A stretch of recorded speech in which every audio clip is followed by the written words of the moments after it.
ಅಧಿಕಾರಿಗಳ ಸಲಹೆಗಳನ್ನು ಧಿಕ್ಕರಿಸಿ ಇವತ್ತು ಅಮಾಯಕ ಕುಟುಂಬದ 11 ಜೀವಗಳ ಬಲಿಯಾಗಿದೆ ಅಂತಕ್ಕಂಥದ್ದು. ಅದಕ್ಕೆ ಮೂಲ ಕಾರಣ ರಾಜ್ಯ ಸರ್ಕಾರ ಅಂತಕ್ಕಂಥದ್ದನ್ನು ಹೇಳಕ್ಕೆ ಬಯಸ್ತೇನೆ. ಅವರು ಮಾಡಿರ್ತಕ್ಕಂಥ ತಪ್ಪನ್ನ ಮುಚ್ಕೊಳ್ಳಿಕ್ಕೆ ಇಡೀ ರಾಜ್ಯದಲ್ಲಿ ಈ ಸರ್ಕಾರದ ಬಗ್ಗೆ ಒಂದು ಕೆಟ್ಟ ರೀತಿಯ ಸಂದೇಶ ಏನು ಹೋಗಿದೆ. ಕಳೆದ 2-3 ದಿನಗಳ ಬೆಳವಣಿಗೆಯಲ್ಲಿ ಅದನ್ನ ಮುಟ್ಲಿಕ್ಕೋಸ್ಕರವಾಗಿ 5 ಜನ, ಅದರಲ್ಲೂ ವಿಶೇಷವಾಗಿ ಪೊಲೀಸ್ ಕಮಿಷನರ್ನೂ ಒಳಗೊಂಡಂತೆ ದಯಾನಂದ್ ಅವರನ್ನ ದಯ ಇಲ್ಲದ ಇವತ್ತು ಸಸ್ಪೆಂಡ್ ಮಾಡಿದ್ದಾರೆ. ಬಹುಶಃ ದಯಾನಂದ್ ಅವರ ಬಗ್ಗೆ ನಾನು ಹೇಳೋದಾದ್ರೆ, ಈಗ ಇತ್ತೀಚೆಗೆ ನಾವು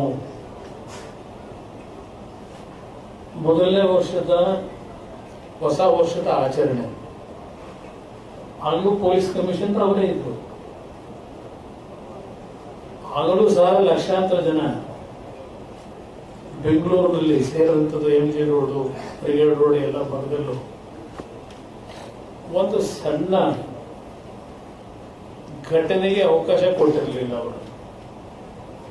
ನಾನು ಅವ್ರ ಪರವಾಗಿ ಅಡ್ವೊಕೇಟ್ ಮಾಡಬೇಕು, ಅನುಕಂಪ ವ್ಯಕ್ತಪಡಿಸಬೇಕು ಅಂತಕ್ಕಂಥದ್ದು ನಾನು ಇಲ್ಲಿ ಹೇಳ್ತಾ ಇಲ್ಲ. ಬಹುಶಃ ಈ ಸರ್ಕಾರ ಹೇಳಿರ್ತಾರೆ ತಾತ್ಕಾಲಿಕವಾಗಿ, ಏಕೆಂದರೆ ಅದರಲ್ಲಿ ಒಬ್ಬರು ಸಸ್ಪೆಂಡ್ ಆದಂಥವ್ರು ಆ ಭಾಗದ DCP ನಮ್ಮ ಅಪ್ಪಯ್ಯ ಇದಾರಲ್ಲ, ಅಪ್ಪಯ್ಯನ ಬಹಳ ಅಪ್ಪಯ್ಯ ಅಂದ್ರೆ ಎಲ್ಲರಿಗೂ ಅರ್ಥ ಆಗಿರ್ಬೋದು. DCP ಅಪ್ಪಯ್ಯ ನಿಮ್ಗೆ ಗೊತ್ತಿಲ್ಲ. ಅಪ್ಪಯ್ಯ ನಾನು ಹೇಳಿದ್ದು ಈ ಕೇಸ್ಗಳು ಕೇಸ್ಗಳು ಅಂತ ಹೇಳಿದ್ರಲ್ಲ, ಮೈಸೂರಿಂದ CM ಹೇಳಿದ್ರು. ಆ ಅಪ್ಪಯ್ಯನ ಆತ್ಮೀಯರು ಅವರೇ ಹಾಕ್ಸ್ಕೊಂಡಿದ್ರು. ಏನು ಕ್ಲಾರಿಟಿ ಏನು ನಿಮ್ಗೆ ಗೊತ್ತಿಲ್ಲ ಅಪ್ಪಯ್ಯ ಅಂದ್ರೆ ಯಾರು ಅಂತ.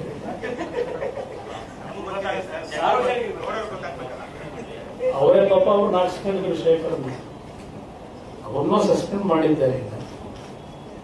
ಬಟ್ ಹೇಳಿರ್ತಾರೆ ಒಂದು 15 ದಿವಸ 1 ತಿಂಗಳು ಇದು ಮರೆಯೋವರೆಗೆ ಸಸ್ಪೆಂಡ್ ಅಂತ ಒಂದು ನಾಟಕ ಮಾಡಿರ್ತೀವಿ, ಬೇಜಾರು ಮಾಡ್ಕೋಬೇಡಿ.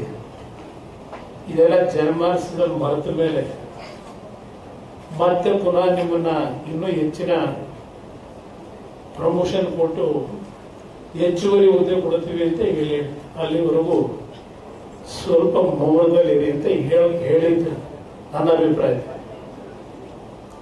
ಕೆಲವು ನಡವಳಿಕೆ ಗೊತ್ತಿದೆ ನನಗೆ, ಇವ್ರು ಯಾವ ಥರ ನಡ್ಕೋತಿದ್ದಾರೆ ಅಂತ ಇದೆ. ಇಲ್ಲಿ ಪ್ರಶ್ನೆ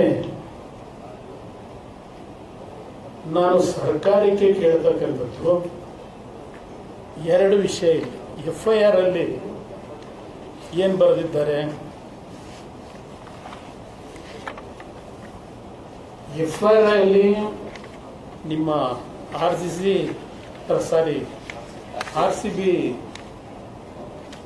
ಫ್ರಾಂಚೈಸ್ನವರು ಚಿನ್ನಸ್ವಾಮಿ ಕ್ರಿಕೆಟ್ ಸ್ಟೇಡಿಯಂನವರು